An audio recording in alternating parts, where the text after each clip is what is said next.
First of all, what is Cardano? Cardano is a decentralized blockchain that supports smart contracts. Think of it as the hot new challenger in the smart contract arena, taking on the reigning champion Ethereum. And the excitement surrounding Cardano has been reflected in its token, ADA, which has become one of the biggest cryptocurrencies. Moving forward, we will look at some of the nitty-gritty details about Cardano. But before we do that, let's just take a look at the story behind it for a second. Cardano was founded by Charles Hoskinson, a former co-founder of Ethereum. However, he and Vitalik Buterin had different visions for Ethereum.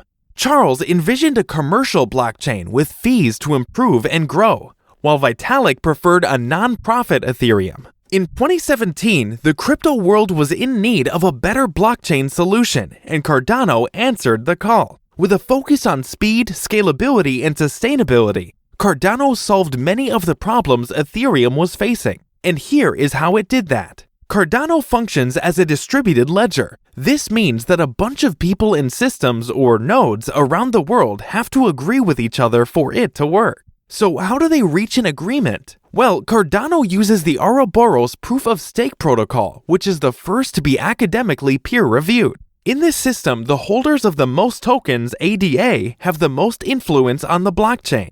Unlike Ethereum's early proof-of-work protocol, which was energy-intensive, Cardano's proof-of-stake is more efficient. You might be wondering, what's the difference between proof-of-work and proof-of-stake? Proof-of-work is the oldest name in the book. It's the mechanism that Bitcoin uses. On the other hand, proof-of-stake is relatively newer. It is also much more efficient than proof-of-work. Think of it like this. Proof-of-work is like a bunch of miners digging for gold. It's extremely energy intensive, and whoever gets it first keeps it. Everybody else who was trying to get it loses all of the energy they spent without getting anything in return. On the other hand, proof of stake is like bidding for a government contract. You deposit your assets, ADA in Cardano's case, to show that you're serious about it.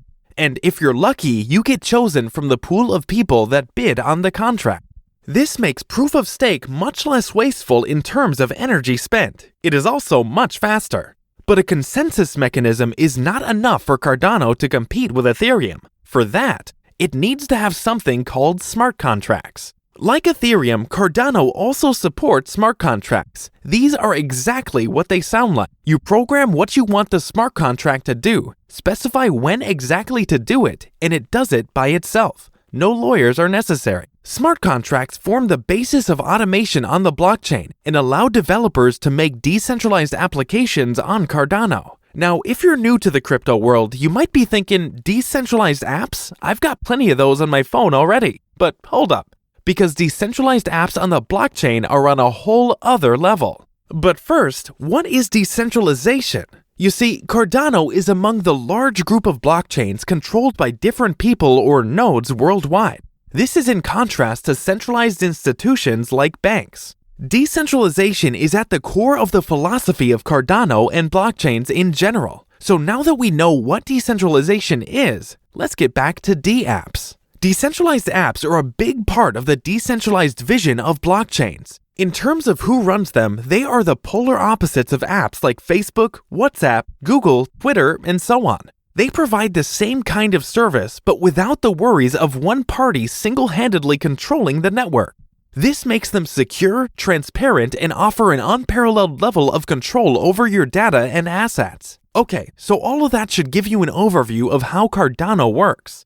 But what about the benefits of Cardano? Well, let's start off with the fact that deflation makes it more valuable over time. Do you know how money devalues over time because more is added to circulation yearly? But imagine the reverse for a second. A currency can also become more valuable if it stops getting printed at a specific limit. In Cardano's case, that limit is 45 billion tokens. That is deflation, and it is what Cardano does with ADA. Its second benefit is that it is also extremely efficient. Cardano uses a lot less energy than Bitcoin and Ethereum Classic. It is up to 4 million times more energy efficient than Bitcoin. Ethereum Classic uses the same energy-intensive protocol as Bitcoin. That's like comparing the energy a small country uses to a single household. That's how efficient Cardano is. Moving on to the third benefit. It also acts as a bridge between blockchains, which makes things easier for everybody. The founder of Cardano envisions it as a bridge between other networks, aka the Internet of Blockchains. This includes connecting competitor blockchains like Ethereum as well. Think of it like this. If all of the cities in a country were cut off from one another, the government would not be doing all that well. Connections across networks improve things for everybody, especially for users like you and me. Mentioning making things better for you and me, Cardano also protects your privacy so you can rest easy. Usually, banks often want to know details about significant financial transactions, which can feel intrusive. Cardano addresses this issue by allowing users to keep transaction information or metadata private and optional. However, the platform goes beyond simply protecting privacy by offering greater financial freedom. And that's where dApps come in. dApps are Web3's version of social apps. Web3 is the new generation of the internet, where everybody has a stake in the system rather than just a handful of companies calling all the shots. Blockchains like Cardano allow developers to make dApps using smart contracts. For example, one of the biggest dApps on Cardano is Miniswap. This is an exchange where you can trade different cryptocurrencies.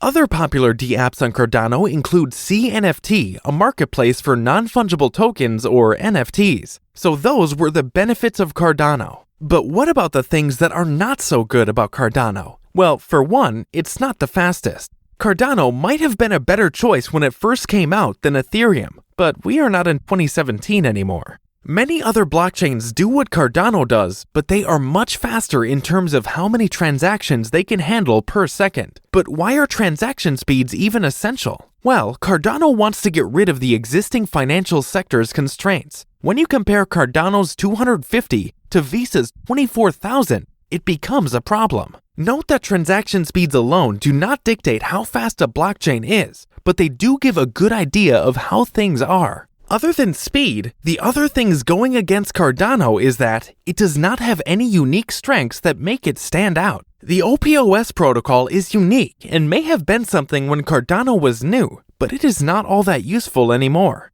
Blockchains now use a lot of other protocols that allow faster speed, are more secure, and so on. So while it's not the worst, it's certainly not the best. So, to wrap up, Cardano is a top blockchain project with a mission to bring blockchain and fintech to the masses. While it once had a technical advantage over Ethereum, recent Ethereum updates have leveled the playing field. Cardano still stands out with its unique Ouroboros proof-of-stake consensus mechanism and a focus on increasing value over time. It offers a platform for building smart contracts and decentralized apps. Despite facing competition from faster blockchains, Cardano has a large community of supporters and investors, making it a key player in the altcoin race. That's all for today. If you liked what you heard, give us a like. And if you're looking for more great content, don't forget to subscribe to our channel. I'll see you in the next one.